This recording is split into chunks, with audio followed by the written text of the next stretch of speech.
Join বন্ধুরা, তো আজকে তোমাদের ম্যারন সিরিজের যেটা আমাদের 2 নম্বর সিরিজ, ঠিক আছে। তো কালকে তোমাদের সিরিজটা কেমন লাগলো অবশ্যই জানাবে, কারণ তোমাদের একটা কমেন্ট আমার সত্যি খুব ভালো লাগে, ঠিক আছে। আর গোল্ডেন সিরিজগুলো কেমন লাগছে অবশ্যই অবশ্যই এগুলো জানাবে একটু আধটু, ঠিক আছে। তো আজকে আমাদের 2 নম্বর সিরিজ, তো অবশ্যই করতে দেখো, পুরো লাস্ট পর্যন্ত দেখবে, ঠিক আছে। চলো, এরপরে দেখো, আমি সবার আগে বলে দিই তোমাদের এক্সাম ডেট কিন্তু চলে এসেছে, ঠিক আছে। এক্সাম ডেট চলে এসেছে, দেখতে পাচ্ছ 15 জুন, 1 থেকে 15 জুন।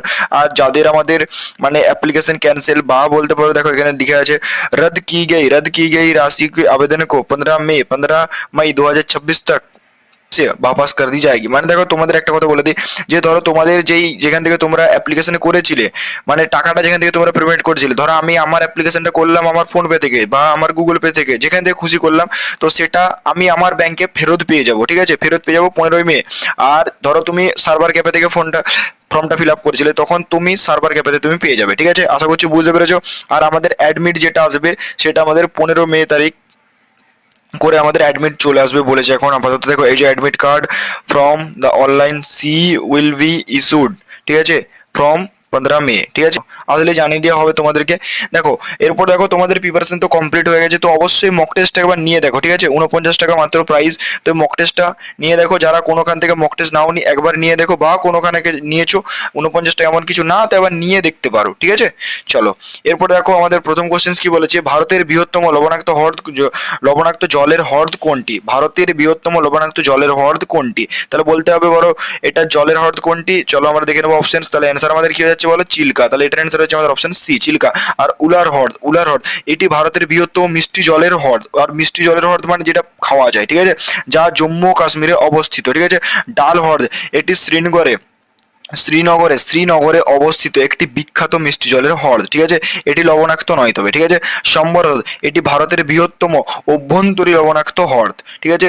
চলো, এরপরে দেখো আমাদের পরবর্তী কি বলেছে, 2 নম্বর কোশ্চেন কি বলেছে, গৌতম বুদ্ধ কোথায় জ্ঞান লাভ করেছিলেন? তাহলে গৌতম বুদ্ধ কোথায় জ্ঞান লাভ করেছিলেন বলো। তাহলে চলো দেখে নিচ্ছি আমরা এখানে। দেখো বোধগয়ায়, ঠিক আছে।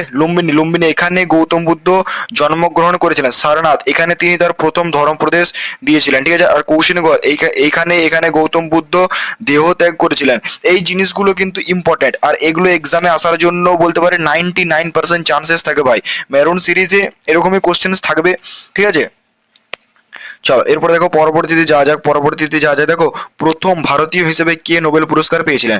তাহলে তো এটা গ্যারান্টি বলতে পারো তোমরা যে রবীন্দ্রনাথ ঠাকুর। চলো, রবীন্দ্রনাথ ঠাকুর, ঠিক আছে। সিভি রমন, ঠিক আছে, তিনি 1930 সালে পদার্থবিজ্ঞানে নোবেল পুরস্কার পান, কিন্তু রবীন্দ্রনাথের পরে, ঠিক আছে। অমর্ত্য সেন তিনি 1998 সালে অর্থনীতিতে নোবেল পুরস্কার লাভ করেন, ঠিক আছে। চলো, এরপর দেখো পরবর্তীতে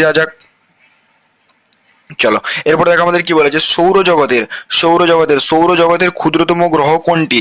তাহলে আমাদের সৌরজগতের ক্ষুদ্রতম কোনটি আমাদের হচ্ছে বুধ, ঠিক আছে, বুধ। তাহলে এটা আমাদের কি হয়ে যাচ্ছে, বুধ আমাদের হচ্ছে সৌরজগতের সবচেয়ে ক্ষুদ্রতম গ্রহ, ঠিক আছে। আর এর কোনো উপগ্রহ নেই, এটা মনে রাখবে, বুধের কোনো উপগ্রহ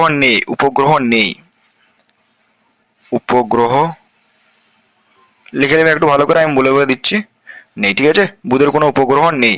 আশা করছি বুঝতে পেরেছে যে বুধের কোনো উপগ্রহ নেই। এরপর দেখো শুক্র কি, এটি সৌরজগতের উষ্ণ গ্রহ এবং পৃথিবীর যমজ বলা হয়, ঠিক আছে। আর মঙ্গলকে একে লাল গ্রহ বলা হয়, এটি ক্ষুদ্রতম নয়, ঠিক আছে। আর নেপচুন হচ্ছে এটি সৌরজগতের শীতলতম এবং সূর্য থেকে দূরত্ব, ঠিক আছে। আর সৌরজগতের বৃহত্তম গ্রহ কোনটি? বৃহস্পতি, ঠিক আছে। সৌরজগতের বৃহত্তম গ্রহ কোনটি? বৃহস্পতি, ঠিক আছে, লিখে রাখবে এটা, বৃহস্পতি, ঠিক আছে। চলো, এরপরে দেখো আমাদের পরবর্তী কোশ্চেন কি বলেছে, 5 নম্বর, কাগজ প্রথম কোন দেশে আবিষ্কৃত হয়েছিল? তাহলে কাগজ প্রথম কোন দেশে আবিষ্কৃত হয়েছিল আমরা দেখে নেবো এটা। দেখো প্রথম হচ্ছে আমাদের চীনে। ভারত প্রাচীনকালে তালপাতা বা ভূর্জপত্র ব্যবহার হতো, কাগজ এখানে আবিষ্কৃত হয়নি, ঠিক আছে। এগুলো দেখে নেবে তোমরা, এগুলো অতটা ইম্পর্টেন্ট না, তাও রাখলাম তোমাদের তথ্যের জন্য। আর পঙ্কজ আদভানি কোন খেলার সাথে যুক্ত? তাহলে পঙ্কজ আদভানি কোন খেলার সাথে যুক্ত? 6 নম্বরটার অ্যান্সার কি হবে বলো? 6 নম্বরটার অ্যান্সার আমরা দেখে নেবো। চলো, 6 নম্বরটার অ্যান্সার কি হচ্ছে আমাদের হচ্ছে সি, ঠিক আছে। এবার দেখো, এবারে 7 নম্বর কি বলেছে, দেখো কায়রো, ঠিক আছে। 7 নম্বর বলছে কায়রো কোন নদীর তীরে অবস্থিত? তাহলে কায়রো কোন নদীর তীরে অবস্থিত বলতে পারবে? তাহলে কায়রো আমাদের কোন নদীর তীরে অবস্থিত হয়ে যাচ্ছে আমাদের নীল নদ, ঠিক আছে। আমাজন এটি দক্ষিণ আমেরিকার নদী, ঠিক আছে। মিশরের কায়রো শহরে এখানে নেই, ঠিক আছে। তো এই জিনিসগুলো দেখো, সব থেকে বড় জিনিস হচ্ছে আমাদের এটা অ্যামাজনটা দেখে রাখবে, ঠিক আছে? অ্যামাজনটা একটু স্টার দিয়ে রাখছি, এটা একটু দেখে রাখবে ভালো করে, ঠিক আছে? এরপর দেখো জালিয়ানওয়ালা বাগ হত্যাকাণ্ড কত সালে হয়েছিল, আর এটা আমাদের 2025-এ এসেছিল, ঠিক আছে? চলো চলো চলো চলো, তাহলে এটার অ্যান্সার কি হবে বলো? এটার অ্যান্সার হচ্ছে আমাদের 1919। চলো দেখে নাও, ঠিক আছে? 1919, ঠিক আছে? আর 1920 এই বছর মহাত্মা গান্ধী অসহযোগ আন্দোলন শুরু করেছিলেন, আর এটা স্টার দিয়ে রাখো কারণ এটা 25 এসছে, ঠিক আছে ভাই? 25 এসছে। 1922 এই বছর চৌরচূড়া ঘটনার ফলে অসহযোগ আন্দোলন বন্ধ হয়, তাহলে এটাও স্টার দিয়ে রাখবে, ঠিক আছে? 2024 এসেছিল। আর 1942 এই বছরে ভারতীয় জাতীয় কংগ্রেস ভারত ছাড়ো আন্দোলন শুরু করেছিলেন, তাহলে এটা বলতে পারবে। ভারত ছাড়ো আন্দোলন 2025 এসেছিল, এটা জানে সবাই। আর ভাই সত্যি বলছি, আজকে আমি এরকম কোশ্চেন শুনেছি, আজকে আমি সত্যি খুব খুশি, ঠিক আছে? সত্যি খুব খুশি, কারণ আছে। এরপর দেখো 9 নম্বর কোশ্চেন, ভারতীয় সংবিধানের খসড়া কমিটির চেয়ারম্যান কে ছিলেন, ঠিক আছে? তাহলে বলতে পারবে ভারতীয় সংবিধানের খসড়া কমিটির চেয়ারম্যান কে ছিলেন? বি আর আম্বেদকর, ঠিক আছে? এটার অ্যান্সার হচ্ছে আমাদের সি। আর ভারতের প্রথম আইনমন্ত্রী কে ছিলেন? ভারতের প্রথম আইনমন্ত্রী আমাদের বি আর আম্বেদকর ছিলেন, আইনমন্ত্রী, ঠিক আছে? আইনমন্ত্রী, এটা লিখে রাখবে, আইনমন্ত্রী, ঠিক আছে? আইনমন্ত্রী কে ছিলেন আমাদের? এটা আমাদের কে ছিল? এসএসসি জিডিতে এসেছিল, এটা এসএসসি জিডিতে এসেছিল, এসএসসি জিডি 2024-এ, ঠিক আছে? 2024 এসেছিল, দেখো এটা বলে দিলাম, বি আর আম্বেদকর। এরপর দেখো ডাক্তার রাজেন্দ্র প্রসাদ, তিনি সংবিধান সভার স্থায়ী সভাপতি ছিলেন, সংবিধান সভার স্থায়ী সভাপতি ছিলেন। আর এটা আমাদের দেখো, সংবিধান সভার স্থায়ী সভাপতি ছিলেন ডাক্তার রাজেন্দ্র প্রসাদ। আর আরেকটা জিনিস তোমাদেরকে মনে রাখতে হবে যেটা ডাক্তার রাজেন্দ্র প্রসাদ সম্পর্কে, সেটা হচ্ছে ভারতের প্রথম রাষ্ট্রপতি ছিলেন, ভারতের প্রথম রাষ্ট্রপতি কিন্তু আমাদের ডাক্তার রাজেন্দ্র প্রসাদ ছিলেন। তাহলে প্রথম আমাদের রাষ্ট্রপতি কে ছিলেন আমাদের বলতে পারবে? রাষ্ট্রপতি ছিলেন আমাদের, ঠিক আছে? রাষ্ট্রপতি লিখে নেবে একটু ভালো করে, আমি লিখে এই লিখার মধ্যে লিখতে পারছি না। তো রাষ্ট্রপতি ছিলেন আমাদের হচ্ছে কে? ডাক্তার রাজেন্দ্র প্রসাদ, ফার্স্ট, ঠিক আছে? প্রথম রাষ্ট্রপতি ছিলেন, বুঝতে পেরেছো? আর জওহরলাল নেহরু, ইনি আমাদের প্রথম প্রধানমন্ত্রী ছিলেন, ফার্স্ট পিএম, ঠিক আছে?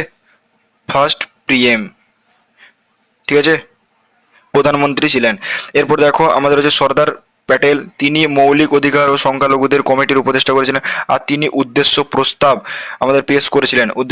পেশ করেছিলেন, আর তিনি সংবিধানের স্থায়ী সভাপতি ছিলেন। তাহলে এই জিনিসগুলো দেখে নিলে, চলো এরপর দেখো আমাদের 10 নম্বর, বিশ্ব পরিবেশ দিবস কবে পালিত হয়?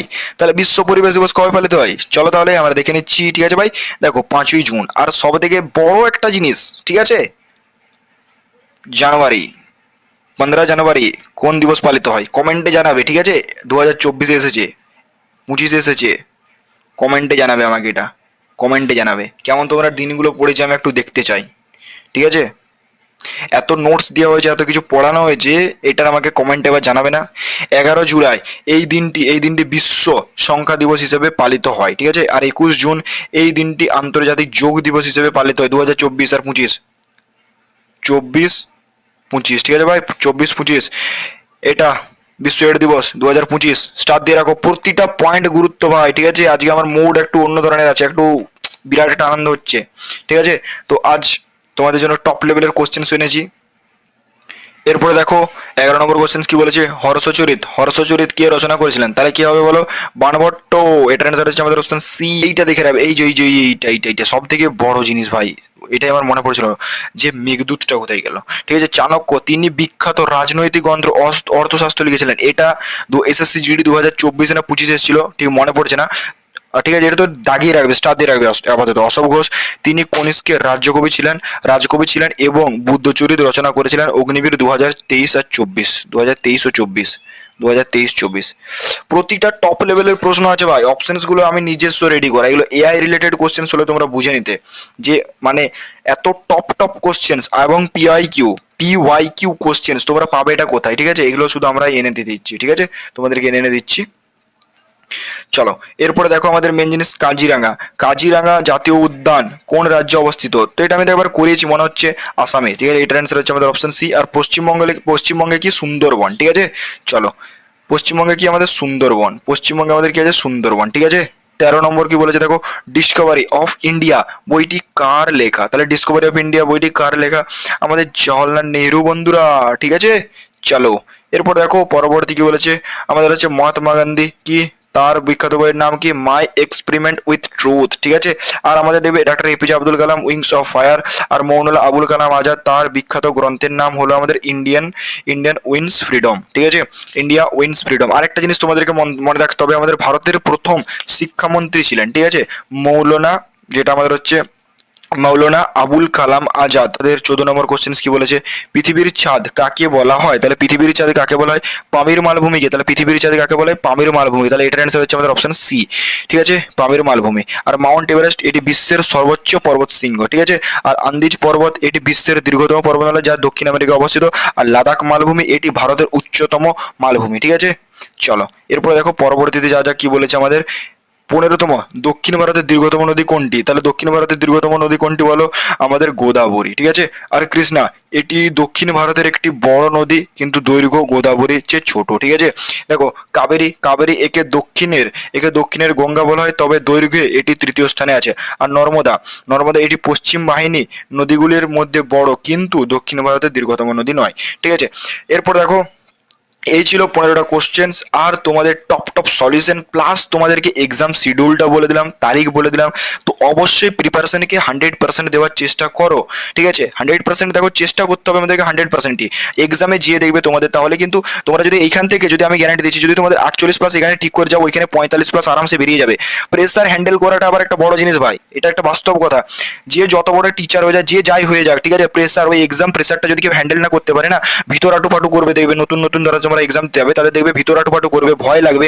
ওই প্রেসারটা যে হ্যান্ডেল করতে পারবে, সিরিয়াস বলছি, সে ভালো একটা স্কোর করতে পারবে, কারণ পুরো প্রেসারটা হবে। কোশ্চেন্সের উপর ফোকাস রাখতে হবে, আর কোশ্চেন্সের উপর ফোকাস রাখতে গেলে তোমাকে মক টেস্ট লাগাতে হবে। তো 49 দিয়ে তোমরা একটু মক টেস্টটা নিয়ে একবার লাগিয়ে দেখো। মক টেস্ট লাগাবে, যদি তোমাদের কাছে ল্যাপটপ থাকে তো ভালো জিনিস, আর যদি ফোন থাকে তো ফোন থেকে লাগাও।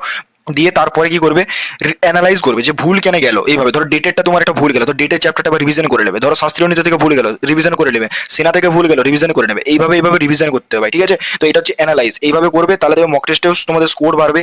আর তোমাদের যে ভয়টা এক্সাম সেন্টারে যে দেখবে, মানে হতে পারে তোমার এটা ভয় লাগছে, তুমি একটা ভুল দাগিয়ে দিলে, ঠিক আছে। যেমন আমাদের ধরো যে ভারত ছাড় আন্দোলন 1942 হয়েছিল, সেটা তুমি ভুল করে দাগিয়ে দিয়েছিল যে 1933, ঠিক আছে, ভুলভাল দাগিয়ে দিয়েছো, ঠিক আছে। এক্সামের প্রেসারে কি 1952-তে দাগিয়ে দিয়েছো, তো এটা প্রেসার। তো প্রেসার হ্যান্ডেল করা শেখাবে আমাদের মক টেস্টটাই। তো অবশ্যই একবার নিয়ে তোমরা দেখতে পারো।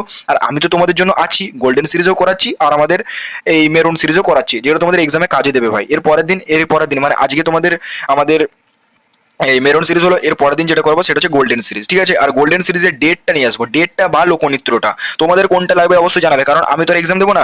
তোমরা যেটা বলবে সেটাই আমি নিয়ে চলে আসবো, ঠিক আছে। হয় যদি তোমরা বলো যে দাদা এই টপিকটা আনো, এই দুটোর মধ্যে এখন না এই টপিকটা আনো, তো ওটা নিয়ে চলে আসবো। এটা একটু মাথায় রাখবে।